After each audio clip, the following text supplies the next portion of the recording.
Eu falei aqui há dias atrás, a transformação, a restauração, o agir sobrenatural de Deus, ele se faz real e os céus, eles se manifestam no nosso meio.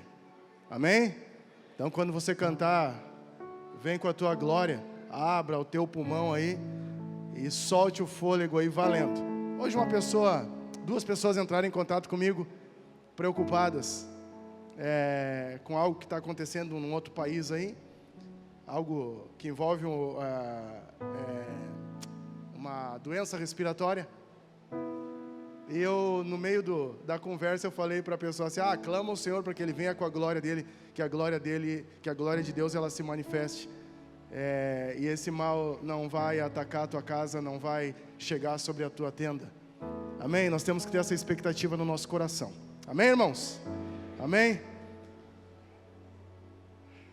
Eu quero falar um pouquinho aqui, nesse dia, nessa manhã, sobre o poder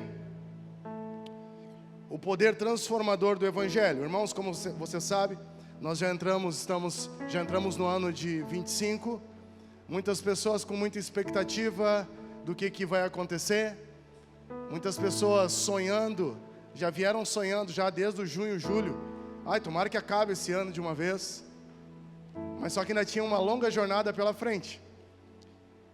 Mas qual é que é a expectativa do nosso coração relacionado a esse ano que está adentrando aí, né? Que já se faz real. E eu pensando, meditando na palavra de Deus, pensando sobre o Evangelho, que é aquilo que nos move, né, irmãos? Nós somos apaixonados por Jesus, apaixonados pela palavra de Deus, apaixonados. Quantos tem Bíblia aí, amém? Quantos tem Bíblia aí? Levanta aí, vamos ver. Amém? Papel? Vamos? Bíblia? Tem Bíblia? Passa no store lá depois lá e compra uma Bíblia. Coloca no nome de quem hoje? Do Éder. Pode ser, Éder? Coloca no nome do Éder lá, que o Éder, depois ele te manda o boleto. Mas, irmãos, temos que ser apaixonados pela palavra de Deus. Conectados aqui com a palavra de Deus, eu meditando sobre o poder transformador, irmãos, da palavra viva, eficaz, genuína. E deixa eu falar uma coisa para vocês, eu me alegro muito aqui nesse período que eu estou aqui na cidade de Santa Maria, eu e a Alessandra. A gente se alegra muito, porque a gente vive no meio de uma comunidade que ela tem a vida de Deus, e a gente vê o poder de Deus se manifestando através dessa comunidade. A gente vê muita coisa, muitas coisas no decorrer da nossa semana. A gente atende muitas pessoas na nossa semana. Mas eu falei para a Alessandra, vamos olhar um pouco para o lado bom, né? Às vezes a gente está no meio daquele furacão e tem que sair do olho do furacão e olhar as coisas boas que Deus tem feito. E aqui de cima, aqui dessa plataforma, que eu consigo contemplar e ver pessoas, ver o rosto de pessoas que eu creio que Deus já tem transformado dia após dia. E existe uma questão, irmãos, que eu tenho falado por muito tempo aqui sobre a colcha de retalho, né? Que de repente tu senta aqui nesse lugar, tu vem aqui para esse ambiente, e às vezes tu diz: mas o que eu estou indo fazer lá naquela igreja? Mas eu vou ir domingo de novo, mais um domingo. Tem gente aqui que já tem mais de 5 anos de ágape. Tem gente, aliás, que tem 10 anos de ágape aqui. Tem gente aqui que tem 30, 40 anos de fé. Tem gente que tem mais do que a minha idade de caminhada no Evangelho. E eu creio em algo, irmão, eu estava falando hoje pela manhã. Eu creio que a gente precisa entender aquilo. No princípio, quando cheguei aqui, eu falei sobre a colcha de retalho, né? Nós vamos escutando a palavra, às vezes a gente chega aqui de uma forma tortuosa, a gente não chega aqui de uma forma muito legal. A gente não chega aqui, sabe, com uma vida de santidade, uma vida exemplar. Às vezes a gente não chega assim, nem todo mundo chega assim. E a gente começa a entender, escutar, ler a palavra de Deus, que é viva e eficaz. Ela se faz real nas nossas vidas e começa a se tornar real através das nossas vidas. E a colcha de retalho, ela começa a ser construída, né? E aí a gente não enxerga nada. Vou usar como exemplo esse microfone. A gente chega aqui completamente tortuoso. E aí a gente chega e a colcha começa a ser costurada. A gente começa a sentar, a gente senta, a gente escuta uma palavra um dia, 2 dias, 3 dias, 1 ano, 2 anos. E a gente começa a ver que a palavra que é viva e eficaz, ela começa a nos envolver. E quando a gente menos percebe, a gente está completamente envolvido pela palavra, que é viva e eficaz. E nós precisamos, irmãos, A expectativa no nosso coração é que nós venhamos estar dia após dia mais envolvidos com Deus e com a sua palavra. E aí nós começamos a perceber o poder transformador do Evangelho, irmãos. O Evangelho que nós estamos pregando aqui é um Evangelho que transforma. Declare assim comigo, o Evangelho. Declare com fé, o Evangelho transforma. Há poder no Evangelho, irmãos. E se eu pegar a palavra de Deus aqui e começar a ler, eu quero que você abra aí Romanos 1,16 para nós começarmos aqui. Há lutas e tentações, creio em um Deus que me ama, creio em um Deus que me ama, em meio à morte, tribulações, creio em um Deus que me ama. Nós precisamos crer num Deus que nos ama, irmãos. Ele te ama. Declare comigo assim, ó. Jesus, Jesus, Espírito Santo, o Deus Pai, me ama. A Bíblia diz aí, irmãos, Romanos 1,16, pois não me envergonho do Evangelho, porque é o poder de Deus para a salvação de alguns que creem. Amém? Amém não. A Bíblia diz, pois não me envergonho do Evangelho, porque é o poder de Deus para a salvação de todo aquele que crê. A Bíblia diz que o Evangelho ele é o poder de Deus para a salvação de todo aquele que crê. De todo aquele que crê. Nós precisamos crer no Evangelho, irmãos. Eu quero ser salvo, eu quero ter uma vida correta, eu quero ter uma vida conforme a palavra. E eu não estou falando aqui, eu não estou te perguntando a forma que você chegou, eu não estou perguntando aqui a forma que você está começando esse ano, mas eu quero te falar que o Evangelho ele é poderoso para a salvação e para a transformação da tua vida. Porque lendo a palavra de Deus eu consigo entender que o Evangelho é muito mais que uma mensagem, ele é o poder de Deus em ação. O Evangelho, irmãos, ele é poder de Deus em ação. Mas aí vem uma pergunta, irmãos, um questionamento. A gente pode começar com uma pergunta inicial.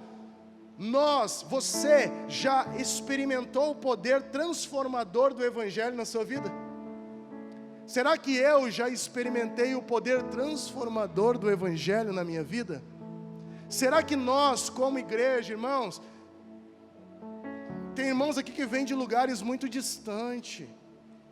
Tem irmãos que fazem aqui 60, 70 quilômetros para chegar aqui, irmãos. Tem pessoas que fazem, esses dias um homem veio aqui com a família, vem aqui às vezes, ele faz 148 quilômetros para vir num culto aqui, irmãos. E às vezes eu me questiono o que move, o que movimenta essas pessoas a vir de um lugar tão distante, irmãos, e não vem para ficar aqui para posar, ficar num hotel, vem, participa do culto, acaba o culto, pega um lanche na cantina e retorna mais 148 quilômetros para sua cidade.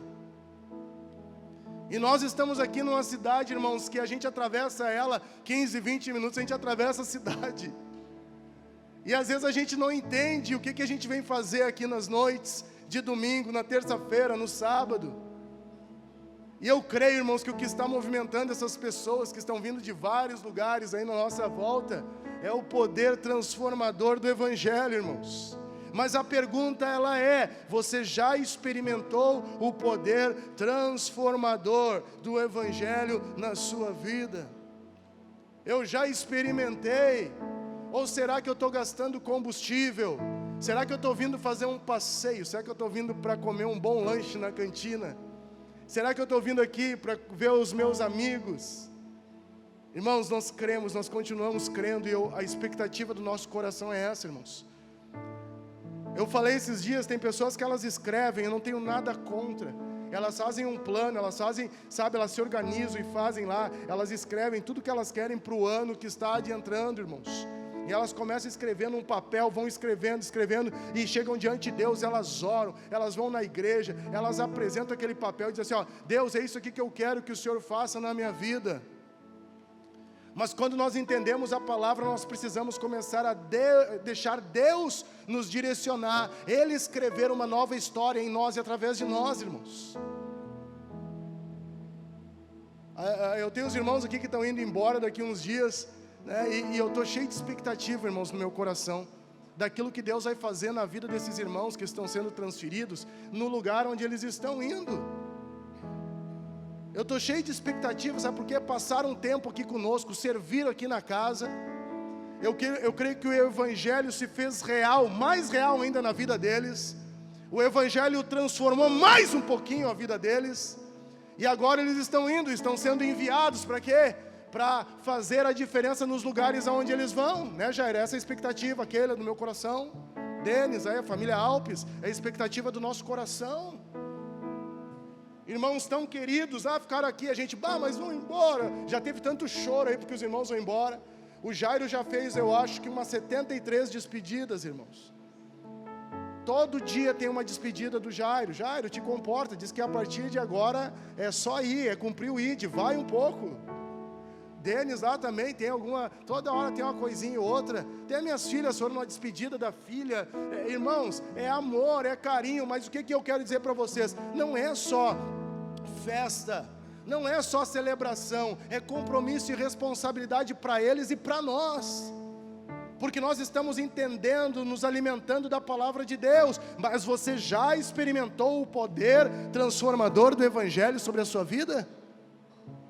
Eu quero que você faça essa reflexão nessa noite. Eu quero que você pare para pensar nisso nessa noite.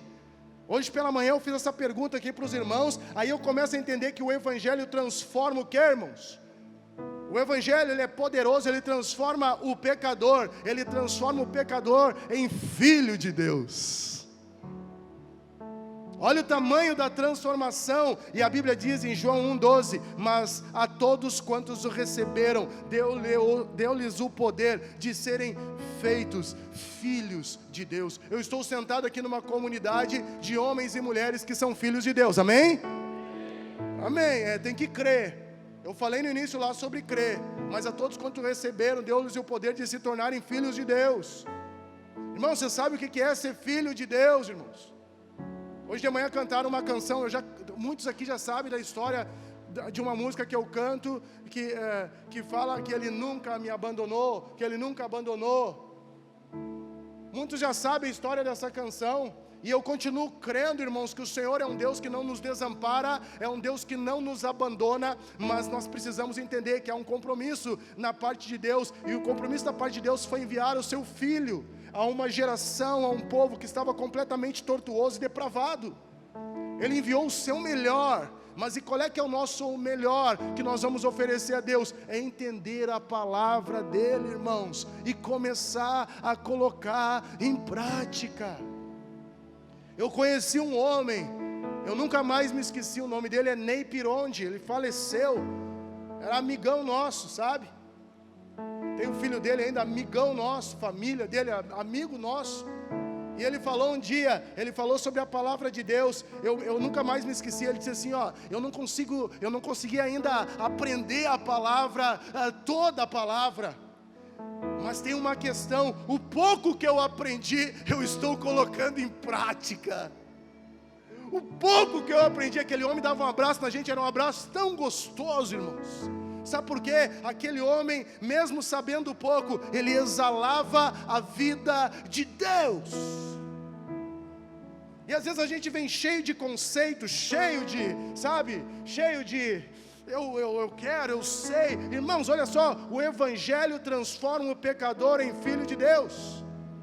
E a Bíblia lá em Efésios 2, versículo de número 1, ela diz o quê? Ele vos deu vida, estando vós mortos nos vossos delitos e pecados, nos quais andastes outrora, segundo o curso desse mundo, segundo o príncipe da potestade do ar, do espírito que agora atua nos filhos da desobediência. O nosso Deus é um Deus de amor.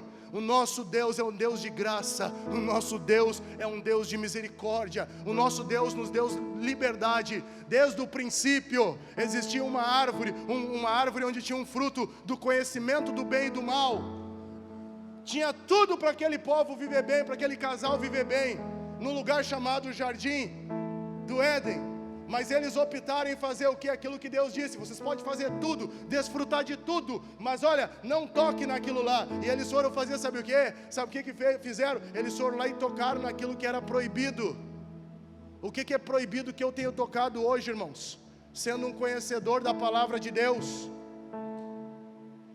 Aí eu preciso recalcular minha rota e entender, mas a todos a quantos receberam deles o poder de se tornarem filhos de Deus. Eu sou filho de Deus. Então eu entendo que a partir de agora Ele me deu vida, mas eu estava morto nos delitos e pecados. E aí Ele veio, e eu aceitei a Ele, e eu recebi, sabe o que? A vida de Deus. E agora a minha vida, ela não é mais a mesma. Eu recebi o próprio Senhor dentro de mim, habitando dentro de mim, o Espírito da verdade, o Espírito da revelação, irmãos. Mas qual vai ser o meu comportamento? Porque eu sei que o Espírito Santo, Ele ministra sobre você, Ele ministra sobre a sua vida. Você precisa, você pode, você deve ir. E Ele também ministra quando nós temos que parar, quando a gente está fazendo, vai fazer alguma coisa errada. Certo ou errado? O Espírito Santo ministra, não? Eu estou falando com a igreja tem o Espírito Santo, irmãos.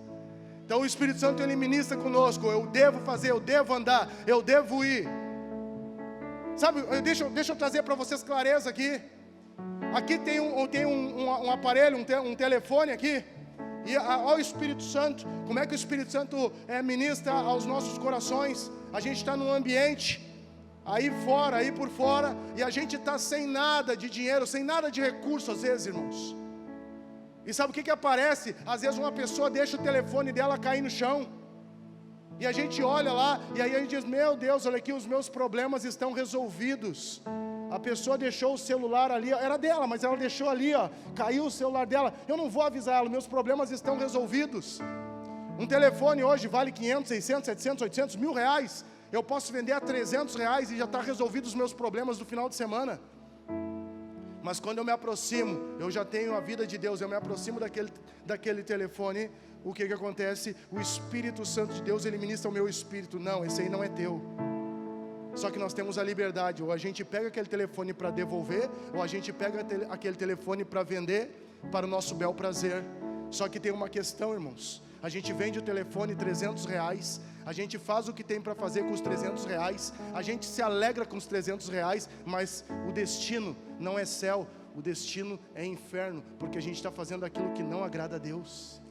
Não, mas vamos um pouquinho mais além, irmãos.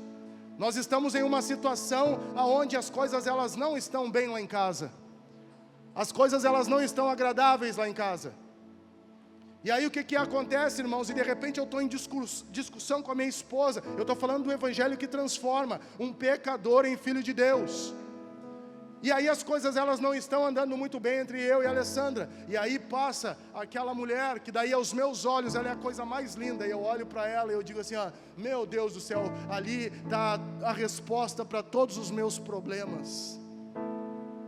Mas de repente, irmãos, eu posso também entrar num relacionamento, e o que mais tem nos dias de hoje é relacionamentos frustrados, porque não buscaram uma direção de Deus para iniciar o relacionamento. Aliás, você que está começando um relacionamento, que vai entrar em um relacionamento, busque uma direção de Deus e da sua palavra para a pessoa que você quer.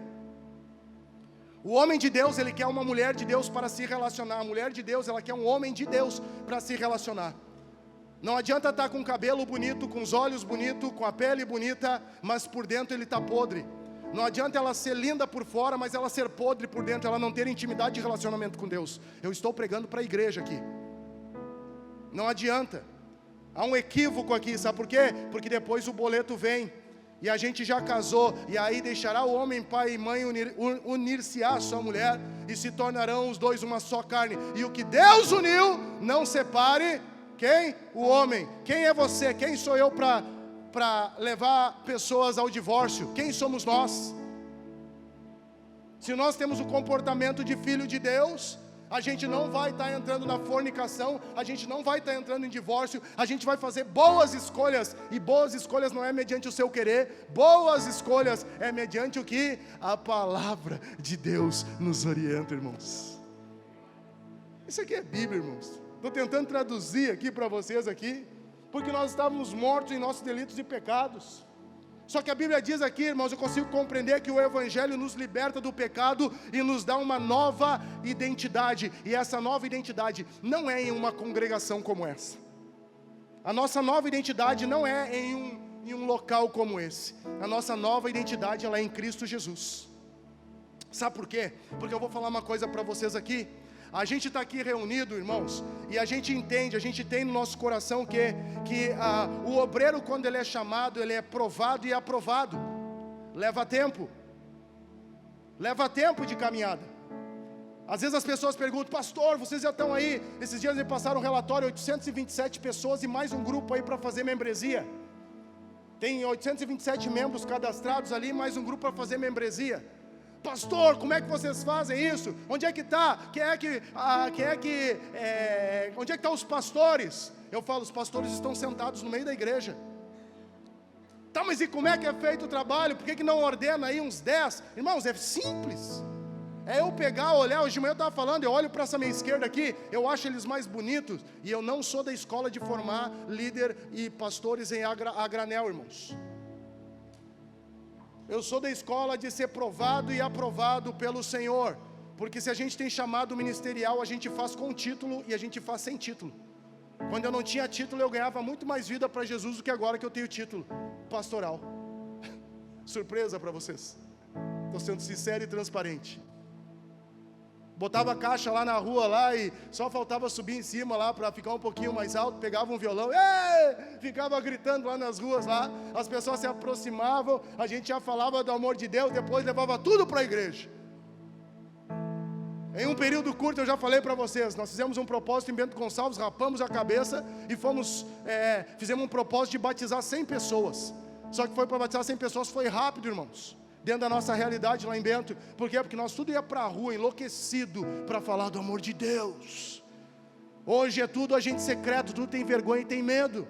Mas como é que se forma uma liderança? A gente vê uma necessidade, a gente pega essa turma aqui da minha esquerda e a gente vê que tem um povo que está pedindo, que quer, e a gente pega toda essa turma aqui, em 2 meses eu vou fazer um estudo para vocês, e vocês vão serem ungidos. Ó, o pessoal da minha esquerda, e vocês, eu quero ver assim, ó, vão celebrar, os da esquerda, vocês fiquem off, e nós daqui a 2 meses, tinha que tocar de lado hoje, em 2 meses, nós vamos ungir vocês a pastores, amém? Eu falo para vocês, há 5 anos estão tudo desviado. Porque não se faz assim. Tem que ser provado e aprovado. O cuidado de não colocar as mãos sobre a cabeça de pessoas precipitadamente. Por isso que hoje nós estamos com inúmeros problemas dentro das comunidades, das congregações, de algo que às vezes a gente chama de igreja e não é igreja, irmãos. É um grupo de pessoas que se reúnem como os clubes aqui no final de semana. Toca uma boa música, canta uma boa canção, tem uma boa estrutura, e aí a gente diz, é igreja, para aí cara, igreja ela anda conforme o quê? Conforme a palavra de Deus, o evangelho é morte, a gente precisa renunciar a muita coisa, a gente canta, importa que ele cresça e que eu diminua. Aí quando a igreja se torna, o Elcio começa a crescer e o evangelho começa a diminuir, aí a minha pergunta é, isso aí é igreja? Ou isso é um aglomerado de pessoas que se reúnem para fazer uma boa música e escutar um cara falar no final de semana? Aí vem um questionamento, irmãos. Aí nós precisamos analisar, será que nós estamos em igreja? Não, mas nós queremos, porque nós queremos. Vamos levantar um rei, vamos levantar um rei, vamos levantar um rei. Então tá, eu vou dar um rei para vocês. Eu vou dar um líder para vocês, conforme a vontade de vocês, mas não conforme a minha vontade. Vocês lembram? Quem esteve no espetáculo aqui viu. Vou dar um rei para vocês, conforme vocês querem. Então o obreiro ele precisa ser provado e aprovado, irmãos. E para ser provado e aprovado, leva tempo, irmãos. Você está vendo o seu corpo aí? Dá uma olhada no seu corpo, olha o seu corpo. Está vendo essa carcaça aí? essa carcaça que você tem aí, eu não sei se você já parou para analisar e pensar. Quando dá um problema, quando a gente sente uma dor, a gente tá desconfortável, aonde é que a gente vai? Me ajuda? Hã? Vai no médico? Quanto tempo leva um médico aí para se especializar? Formatura, faz a medicina, se especializa, mais especialidade. Hã? Ó, subiu, 10. Me ajudem, gente, vamos, por favor, dá para falar aí, tem o pessoal que é da área médica aí, tem alguém aí? Tem aqui, ó. Não. Quantos anos aí, me ajuda? 2? Tá meio sem força. Não, 12 é muito. 12? Sério? Ó, 6 mais 2 deu 8. De repente alguma... Ali já 10. De repente o que vai... Lá já subiu para 12 a régua. Sabe o que acontece, irmãos? Tem que ser provado e depois aprovado, irmãos.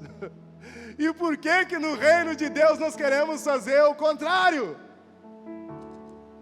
O porquê que com o evangelho nós queremos fazer o contrário? A gente quer, não, chegou lá na igreja, fala bem, se expressa bem, se comunica bem. Então, pastor, olha ali, ó, chegou o fulano de tal. Quem ele é? É Jesus. Sabe que às vezes até a cadeira, a gente quer montar uma cadeira diferente? Irmãos, isso não é igreja. Isso pode ser qualquer coisa, mas não é igreja, irmãos.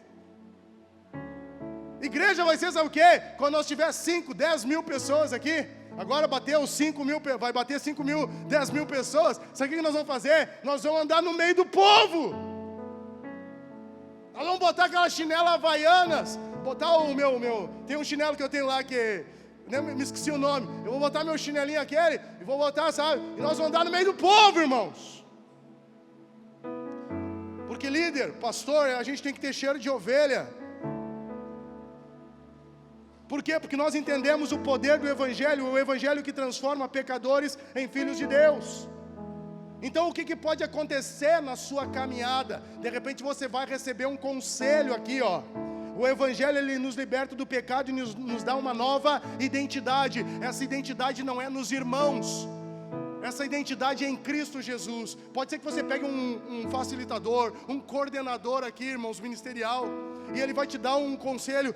Mas eu acho, de repente você vai pegar alguns dos irmãos e vai falar, não, é que eu acho que tu deveria, sabe? Tu deveria, por causa que assim, ó, tu deveria ter, separar, porque a coisa, irmãos, isso não é um conselho bíblico. Eu acho que tu deveria botar o teu filho para fora de casa. Eu acho que tu deveria abandonar os teus pais, irmãos. Isso não é, honra teu pai e a tua mãe, e serão prolongados os teus dias. Cara, qual foi a última vez que tu honrou teu pai e a tua mãe?